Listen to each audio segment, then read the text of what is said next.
Well, one thing is pretty certain, and that's if you take notes when you're contacting government offices for grant money, that you're going to get a hell of a lot more grant money that way by taking good notes.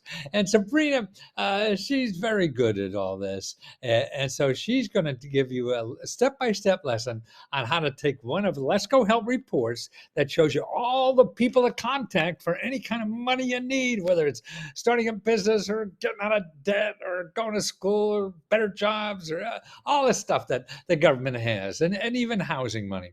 So if you keep good notes and know how to follow up, man, you're going to outperform anybody by getting more grants than anybody else. And that's the key. It's having a system and following it through. So watch Sabrina and she'll tell you step by step, inch by inch, how to get more grant money. Hello, everybody.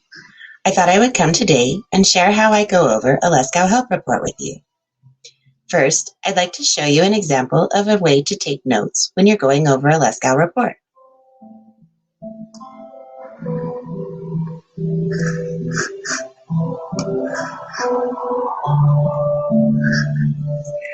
As you can see, along the top, I have the name of the institution. That might be the SBA, HUD, or perhaps a nonprofit organization. Next, I have names of people that I've contacted within this organization. Follow that with the phone numbers that you're using to reach out to these individuals. If one of these phone numbers is a private number or direct line to one of the people in this list, I like to create a line showing me who it belongs to. Here we have dates contacted. From the first time that I reach out to an institution to when they reach out to me or any follow-ups, I'll track that here in this section. Next, we have information needed. This might be proof of tax returns, residency, a business license. When you call any of the institutions or organizations that you reach out to, always make sure to ask if they have any places to suggest that you might reach out for further offers or of help. Finally, anything that doesn't fit in one of the first 5 categories can be added here under Notes.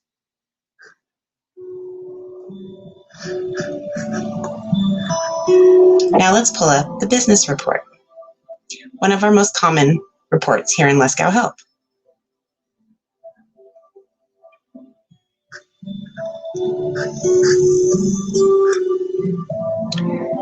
When I first pull up a report, I like to look over the sections to see what will best apply to me. The business report happens to have this nice little table of contents. I've already taken advantage of making an appointment with the SBDC here in my local area of Utah. When you're scrolling, you generally tend to come to an introduction video for the entire document. I would like to call your attention to a special feature here within the business document.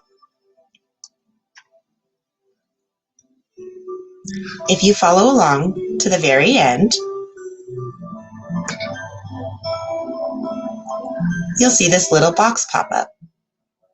This is the next lesson in a little mini course that Matthew Leskow has created for all of his members.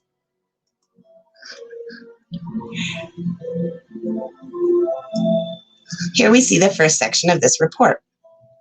It's followed by another introductory video explaining the links within this section. All right, now let's go to a state report. That is available to all of our members, just as all of our reports are, but you can access this one yourself. Let's go over to the Let's Go Help group.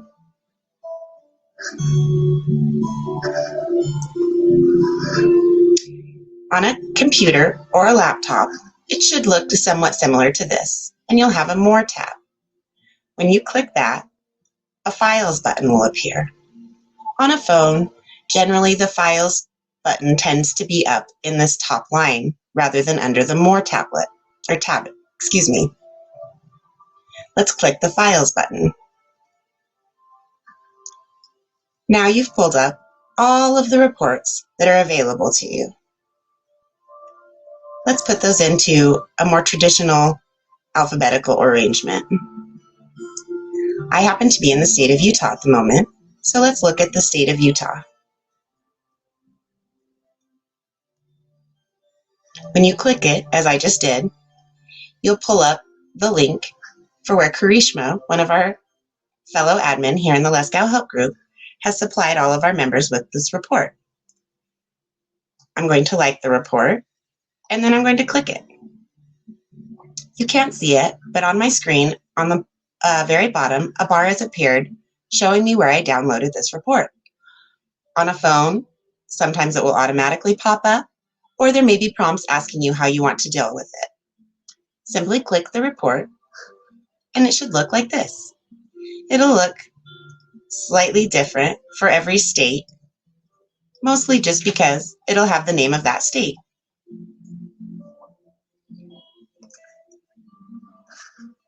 I'd like for you to see how I keep my tabs organized, not just my notes. So let's start fresh with a brand new tab right here. As I'm going through the document, the first thing I'm going to do is pull up the introductory video. Root insurance is on. But let's put that over into a new tab. So I've highlighted it. I'm going to right-click it, select Copy, and I'm going to add a tab. Now this is for a computer. It doesn't work quite so readily on a phone, though there are ways that you can utilize it in this fashion. Now I paste the link in my search window. Well, I've been educating people.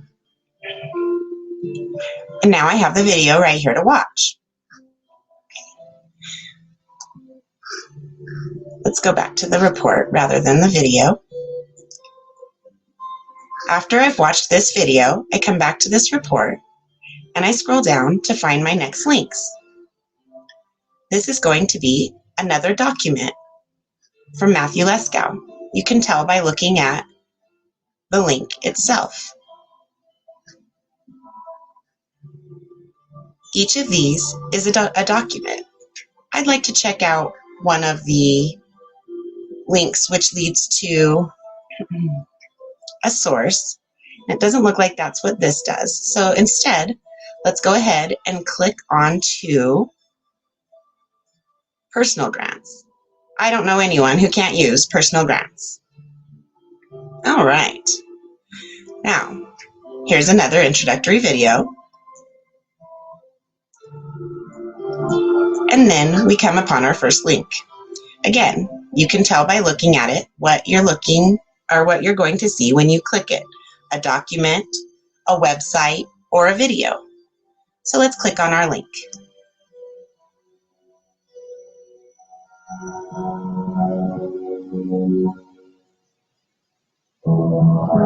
Okay. Now, let's look up what the Salt Lake City, Maine zip codes are and use a generic zip code there. We're going to copy this one.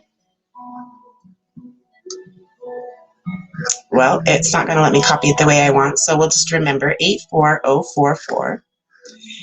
And we're going to type that here. 84044. Search within 50 miles, up to 25 per page. Click search.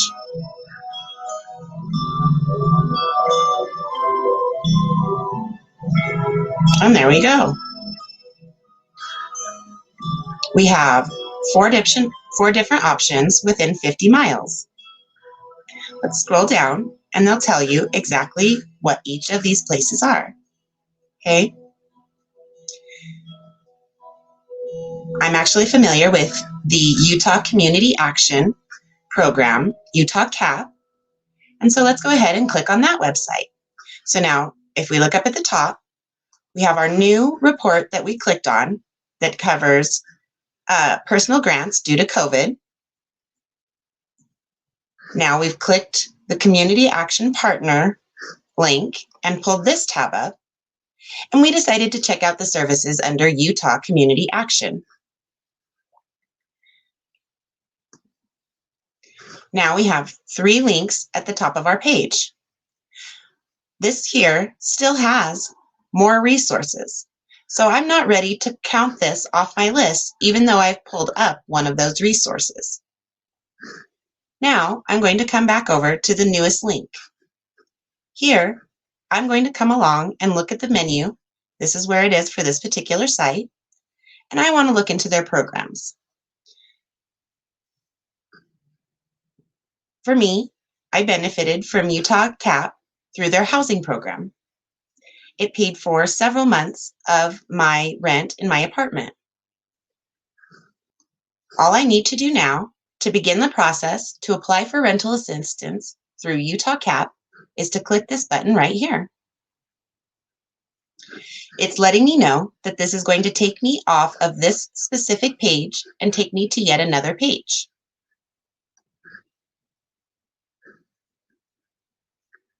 We're going to do a fake application. You all have seen my name, who have participated for very long in the group, so we're not worried about that. But we're going to use my business address rather than my private address.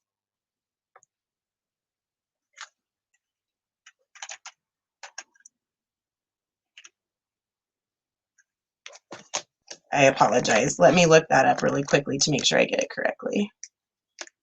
I'm not as familiar with that one yet as I am with all of my private emails.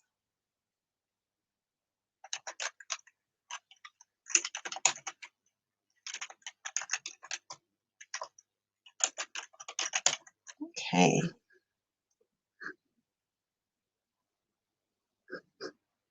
Now, it's asking me for my name, date of birth, my phone number, and my email. It asks me which of the counties that I reside in, that this particular location handles, for my address,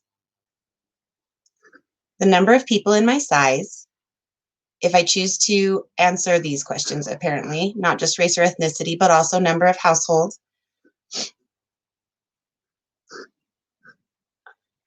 Oh no, it looks like these are required. That's unusual. Those are usually optional, but here we go. Prefer not to answer, right? So you do have the option. All right, these here are the pieces of information that you need to possibly add to your list that you may not have immediate access to. How much your rent costs each month, whether or not the lease is under your name. These are all questions that will help them determine which programs you best apply for.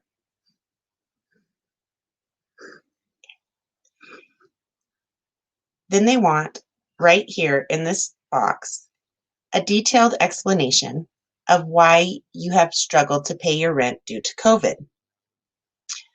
For myself, some of the things that I was able to include in here were needing to take out extra credit cards and high interest rate loans in order to pay the bills while we restructured our job situation to cover the costs with the losses that we had suffered due to COVID. Everybody's situation may be having completely different criteria. Job loss,